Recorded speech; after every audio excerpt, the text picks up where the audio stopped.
एक बार नंदी ने पूछ लिया था भोलेनाथ जी से, तुम्हारे कंठ में विष भरा है, तकलीफ हो रही होगी, फिर भी इतने प्रेम से तुम सबसे कैसे मिल लेते हो?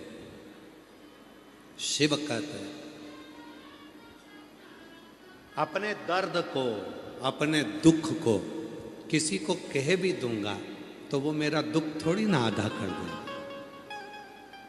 पत्नी पर आकर तुम चिड़चिड़ कर भी दोगे, घर पर अपनी धर्म पत्नी से तुम गुस्से में आकर बोल भी लोगे, तो क्या तुम्हारा टेंशन आधा हो जाएगा?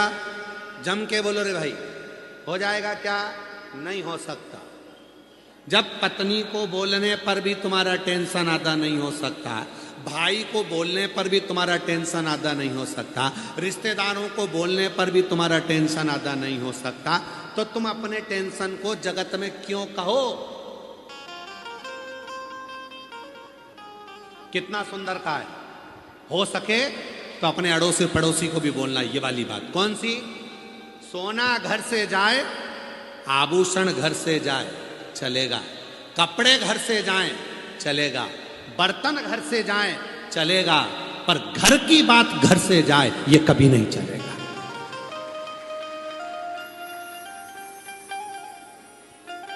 चेन चली गई ना, चले जान दो।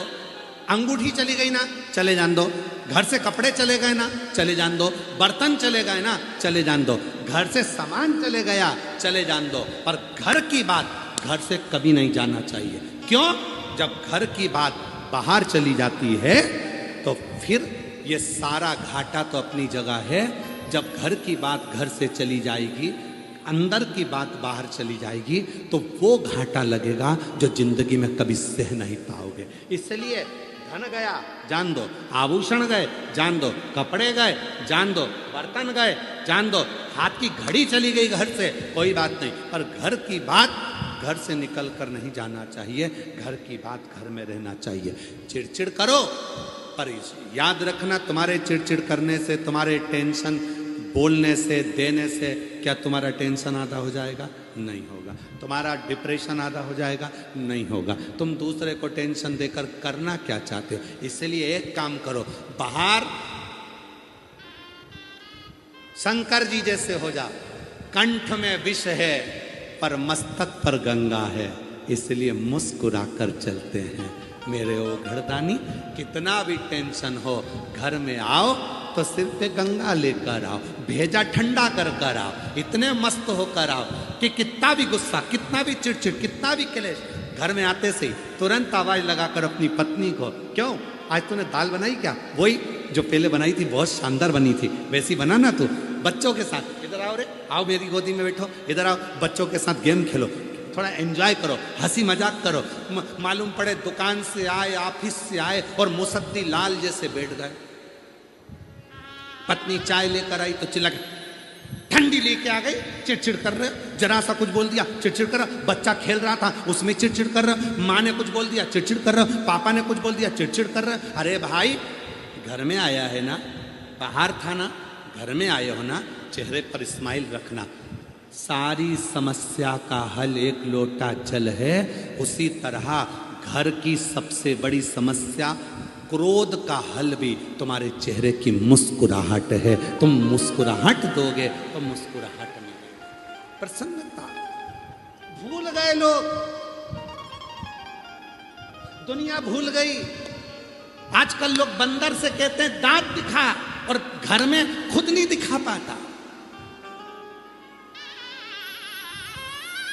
घूमने के लिए अयोध्या गए, चित्रकूट गए, यहां गए, वहां गए, ब्रज गए, और बंदर से कह रहा है दांत दिखा, दांत दिखा, बिस्कुट दे, दांत दिखा, दांत दिखा। बंदर भी मन में सोचता है काय को दिखाऊं, तू तेरे घर में दिखाता।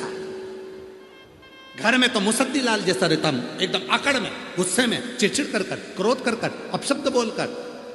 प्रेम से अगर तू घर में दांत दिखा सकता है तो फिर मैं भी तुझे दांत दिखा सकता हूं। प्रेम। शिव को क्या चाहिए? भगवान शंकर को क्या चाहिए? 13 जून को पुरुषोत्तम मास, अधिक मास की शिवरात्रि है, 3 साल में एक बार पड़ती है। उसका ऑनलाइन अभिषेक शाम को 7 बजे आस्था चैनल पर आप सब अपने अपने घर में मिट्टी का शिवलिंग बनाकर, पार्थिव शिवलिंग बनाकर तैयार रखना। शाम को पूजन करने बैठेंगे। शिव को क्या चाहिए? पूरी पूजन की सामग्री आस्था चैनल पर कथा चालू होने से पहले चलती है, कथा विराम होने के बाद चलती है। उस पूरी सामग्री में देखना कि कहीं पर भी धन खर्च होने का सामान शंकर को नहीं चाहिए। चावल के दाने 11 तुम्हारे घर में, समी का पत्ता तुम्हारे घर में, बेलपत्र का पत्ता घर में है, कनेर का फूल घर में है। जो सामग्री, थोड़ा सा कच्चा दूध 1 चम्मच 2 चम्मच, थोड़ा सा उसमें शक्कर या गुड़ मिला हुआ तुम्हारे घर में। ज़्यादा शिव जी को कुछ नहीं चाहिए, बस हृदय से प्रेम देना शंकर जी को प्रारंभ करो। शिव जी तुम्हें दुनिया का सारा भंडार भरना प्रारंभ कर देंगे। तुम प्रेम नहीं दे, तुम स्नेह नहीं दे पाए,